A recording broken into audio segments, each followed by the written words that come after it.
who were held in city jails. So in the summer of 1978, MOVE members reached a deal with the city. They would turn over their weapons and leave their building if the city would release several MOVE members from city jails. The city honored the terms of the deal, but MOVE didn't leave the building. And I want to ask a question real quick. Dan, did you ever find out what happened during that break from 77 to 78?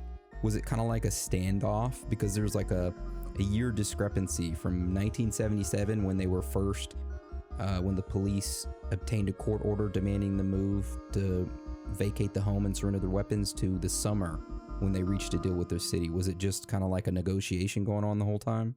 It was like a standoff or negotiation where some of the members of MOVE decided to honor the deal. They surrendered their weapons and moved out. Unfortunately, some of them stayed. Oh, okay. All right, so some left and some stayed. All right. Okay. So on August 8th, 1978, the tension reached what seemed like its peak. The police attempted to forcibly remove MOVE from the building with water cannons and battering rams, and they were met in return with gunfire from the building's basement. Officer James J. Ramp was killed by a shot to the back of the head, neck area. Several other officers, 5 firefighters, 3 MOVE members, and 3 bystanders were also injured. The police backed off and it went back to a standoff. After several hours of holding out, the MOVE folks finally surrendered and began trickling out of the basement one at a time. But the cops were livid over Ramp's killing, and then the other injured officers. They went after Delbert Africa, the MOVE member who had been taunting them from the building. They grabbed him by his dreadlocks before throwing him to the ground. Several officers kicked him and stomped him. This moment was captured on film by a Philadelphia Daily News photographer. Yeah, we'll link that video clip up for you on our Patreon page. The next scene captured by the camera is this. A man is on the ground. Police surround him. Our news camera is located in a third-floor apartment diagonally across the street from MOVE headquarters. The armored truck is the same one into which police had just dragged 2 of their injured brother officers. We don't know what sparked the violence here. Was the black man resisting arrest, or were some police officers' tempers spilling over as they dragged their wounded from the line of fire? All right. So yeah, y'all see the part where they didn't know if the newscaster, they didn't know if he was resisting arrest. Did he look like he was resisting when he was getting his face stomped in? I mean, yeah. Those were full-on kicks. I mean, yeah, like he going was for laying down on the ground with his hands to his side, and they were running up and soccer kicking him in the head. Yeah, it was very deliberate. That made my stomach drop. That was horrible. Yeah, it was. Oh, definitely be warned. Like if you go to watch that, it's not nice to watch. No, not at all. No, that honestly, doing this whole document, I didn't even watch that part of the video or seen that. Now that I've seen it, I saw the pictures of him on the ground, and but I never saw that video. That was first time. Whoa. Now, isn't that one part of that, like, was it the Let It Burn documentary? Isn't that part like on the cover of it, where he's like held out like that? I don't know. I don't know. Okay, so just on the MOVE's website, they have a MOVE documentary that they're selling. It's the MOVE documentary 2004 and MOVE Confrontation in 1978, 2 movies on DVD. And that picture where he's like this, and they're pretty much one cop has like a shotgun to his face and everything. So that's where I saw it. Dude, that fucking cop's about to hit him right upside the head with the fucking helmet. Hit with it. Yeah. Yeah, and so when I told you I saw pictures, this was one of the ones I saw. I did not see the video. That is just, you're right, Dan, he is winding up for that, hit him with that helmet. Oh, I don't know if you saw in the document in the chat, the Let the Fire Burn documentary that you were trying to find before. I think it's hard to find because they actually sell it on their website, I guess, to help pay for their website and stuff. So it's part of their store, so I don't know if they like have it to where no one like can use it other than when they buy it or something like that. They might have switched it. They had a proper website for it and everything, like letitburn.com, and that's where I was linked to look at it. But like I said, I looked on Netflix. I saw it on Amazon, but it said not available. So I was like, okay, that's weird. Yeah, on their website they sell it to where they'll ship it to you and everything. All right. So what happened after that beating?